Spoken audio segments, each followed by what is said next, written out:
Okay, well, welcome back. I thought we'd have a quick look at the new fine mould 72nd scale F-104 Starfighter kit. This kit was released sort of at about the middle of December, just before Christmas. I ordered mine sort of over the Christmas period, and it took about 3.5, 4 weeks to arrive from Plaza Japan, which is quite long for them actually. It was quite a long wait compared to how long I normally have to wait, which is normally only about a week and a half, 2 weeks. But anyway, it did arrive. The initial release of this kit comes in two variants. You've got this variant here, which is the Air Combat Meats, which are camouflaged one-off sort of colour schemes, and they've also released one which is just in a Japanese Air Self-Defense Force sort of natural metal finish with white wings and stuff. So I ordered this Combat Meats one because I like the grey sort of low visish schemes. So let's have a look in the box. So if we get the instructions and decals out the way to start with. So what we've got in the box are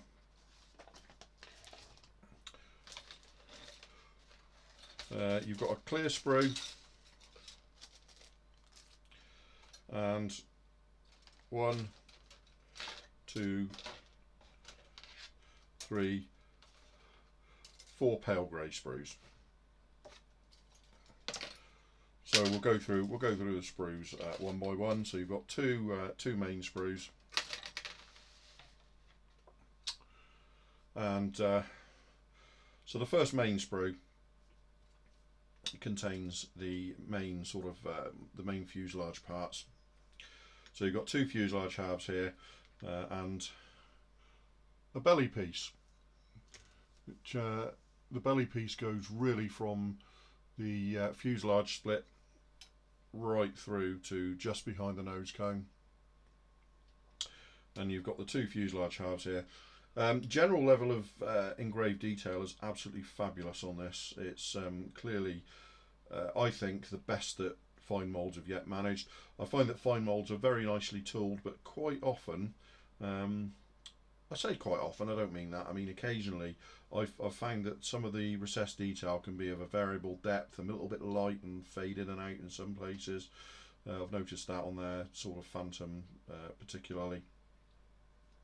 There's none of that here. All of this detail is incredibly sharply tooled. It's absolutely beautiful. There's rivets in various places. I've been looking around for any sort of slide mould seams and stuff. I think there's a very slight one. I think there's a very slight one along the lower fuselage here, but it might just be the way the tool is drawn rather than a moulding mark per se. So looking at the main fuselage halves, this is a single seat forward fuselage, pretty much common across all starfighters, or all single seat starfighters I should say. You've got two different cannon panels, one with it covered up for like RF-104s, and I think some F-104Ss initially didn't have the cannon either, so the space for the cannon was taken up by some of the avionics for the Sparrow carriage. And you've got an open standard cannon bay here. You've got two styles of panel around the rear clear part, one to pose it open so you can show off this beautifully moulded avionics bay here should you want to.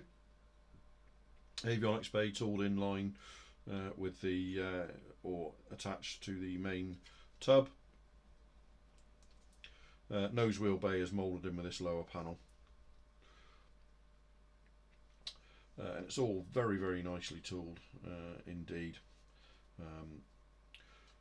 Another thing on this particular boxing, on this particular part of the tooling, I should say, is that you've got the two sidewinder rails and the cradle here for the fuselage cradle that some starfighters used with flashed over holes to be drilled. There's a variety of flashed over holes for various variants, and a pair of flashed over holes here on the port side of the forward fuselage, which would indicate the potential for a refueling probe at some point, which might indicate that they've made provision for early F-104As and Cs and stuff, because some of the US ones certainly carried a refueling probe.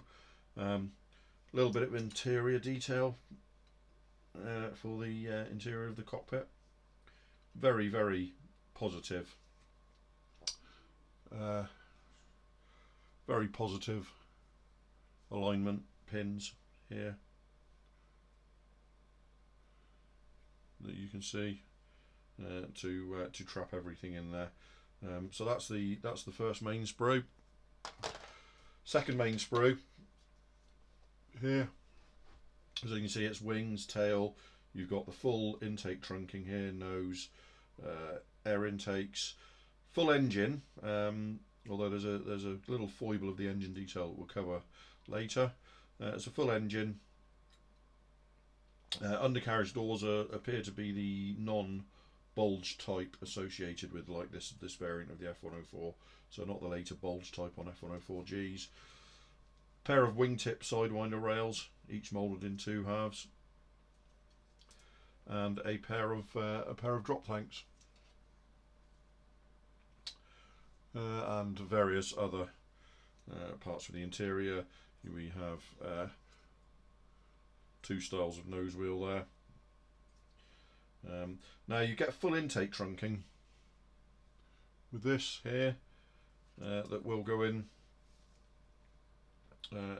to behind the intakes when they're fully built up. I have to be honest, I'm not sure how useful having a full intake trunk on an F-104 in this scale is. You've got these shock cones in quite narrow intakes, and they kind of occlude quite a lot of the view into the intake, so past a few millimeters back you really can't see anything. So I guess you know, it's there, so you know, no complaints, but I'm not sure just how useful that really is, bearing in mind that nothing is really going to be visible on it. There's a few little standout points. Generally the level of surface detail is incredibly sharp, and you've actually got gaps between the control surfaces and the main the main flying surfaces, which is very nicely rendered. Absolutely stunning joystick here, really nicely done. So yeah, as I say, overall levels of detail are really quite beautiful. Interior wise, you get consoles to add onto the interior, and instrument panels. You get clean consoles and consoles with detail on, and the same with the instrument panel. The decals do have decal instruments and side panels. I would suggest that if you add the ones with detail and then add the decals over them with a good softening solution, you'll get a really good appearance, which is certainly what I plan to do. And again, this combing here is very nicely rendered with some great fabric areas. So yeah, again, just it's the overall levels of detail on this are just absolutely splendid. It's one of the nicest tooled kits in terms of surface detail. Hopefully you can see on the wings there the level of that detail and how completely consistent that detail is. Very nice indeed. So the last main, I would say, sub sprue with multiple parts on it is this here. This being the I'm just going to try and line that up with the centre. There we go. This being has a small sprue. It's got an early Lockheed style ejection seat on it, which all Japanese aircraft used. A lot of the European ones did use it, but then a lot of the European ones later changed to a Martin Baker seat, so I'm assuming that will be another sprue. skinny type main wheels. So you've got the non-bulged undercarriage doors, an exhaust ring, and 6 exhaust petals here, which will require assembling to the exhaust ring. They're very nicely detailed inside and out, but I do suspect this will be a little bit of a challenge to assemble. It'll look brilliant when it's done, but there is quite a lot of sprue and some tooling bits that need to be removed from each one of these, so it's going to be quite an involved process to build that exhaust up. But that's for earlier J79 engines. And the final part on the grey sprue is this one-piece rear fuselage, which is, especially given the scale, is an absolutely spectacular piece of moulding. There's a very slight tooling line along here, which you really have to catch the light to see, and you can only see it on one side. But this is covered in very, very fine rivets and fasteners. It represents a later sort of the F-104G stroke J stroke CF-104 tail with the broad chord fin and larger rudder. But that being separate, clearly it leaves it open to do an F-104A stroke C if they want to at some point with the smaller fin and rudder. But the overall levels of detail on this for a one piece are just spectacular, and I really can't see any moulding defects. There's no sinkage or anything, and hopefully you can see there that it's a very, very thin part, very thinly and finely moulded. Again, gap here between the rudder and the main structure. It's very nicely done.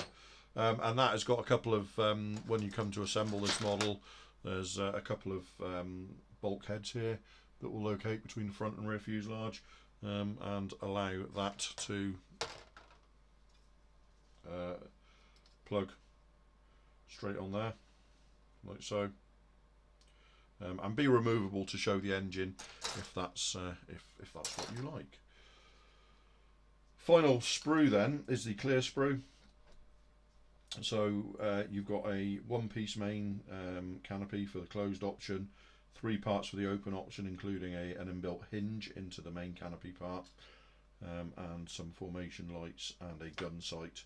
So very nicely moulded, no real distortion on them, which is going to look fine in this small scale. It's just very nicely done indeed. It's nice to have the option between the open and closed canopies provided separately. So, but I can't really think of too much to say about that. Hopefully you can see how nice that all looks. So yeah, there's the those are the main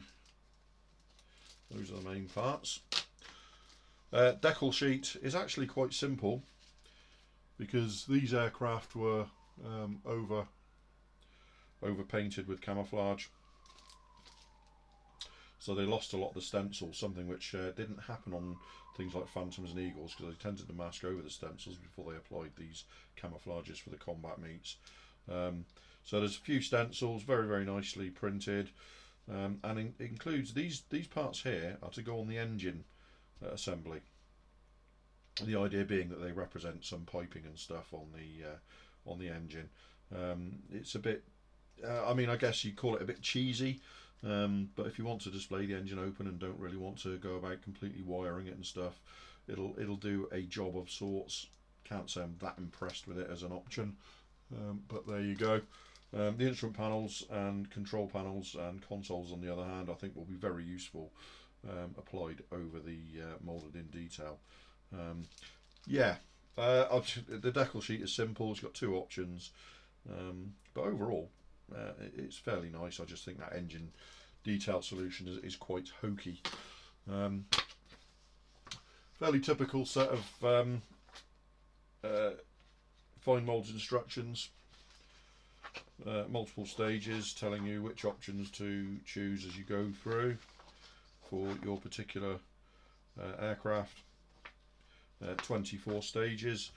sort of culminating with a stage which, if you like, here, this stage,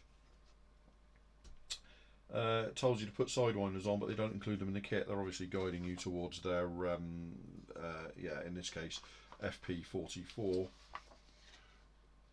is, let's see if I can get that. So yeah, FP44 for the weapons, one of their weapon sets, and also telling you that step 23 there is an option for a turned brass pitot, which I will sort of look into. And then you've got your two colour schemes. First colour scheme from 1984 is sort of medium grey with a light blue grey disruptive pattern, quite sort of almost like a, if you can see it from the overhead there, almost like a compass grey scheme that the Eagles wore, but slightly different colours. This is an aircraft that had a shark mouth on it. Actually, this is an aircraft that was included in one of the Hasegawa boxings as well. I did build this back in the dark mists of time from the Hasegawa kit, this aircraft. This particular aircraft has the belly cradle with the twin sidewinder mounts on it.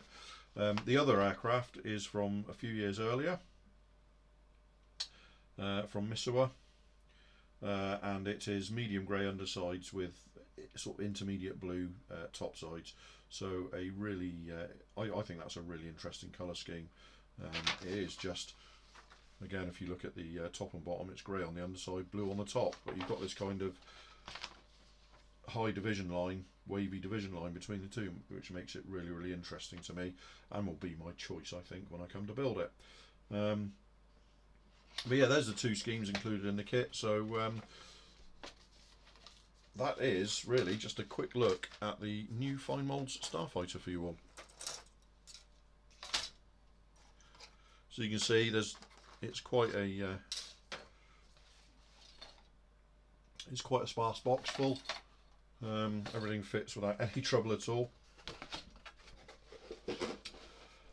Generally, I think this cost me about £30, including postage, to get from Japan. So is it expensive? It is on the expensive side. On the other hand, it is thoroughly modern quality in basically every way. So I mean, you pays your money. I think the Hasegawa one is still available in various boxings for probably a little bit cheaper. Now that's not, the Hasegawa kit is still a great kit, but it's 30 years old now. So arguably time for a new Starfighter, and here it is. So if you're happy with the price, I would highly recommend this model. I think it's a really nice choice, and it's in my favourite scale. So yeah, that's the Fine Moulds Starfighter, which gets a hearty recommendation from me if Starfighters are your thing.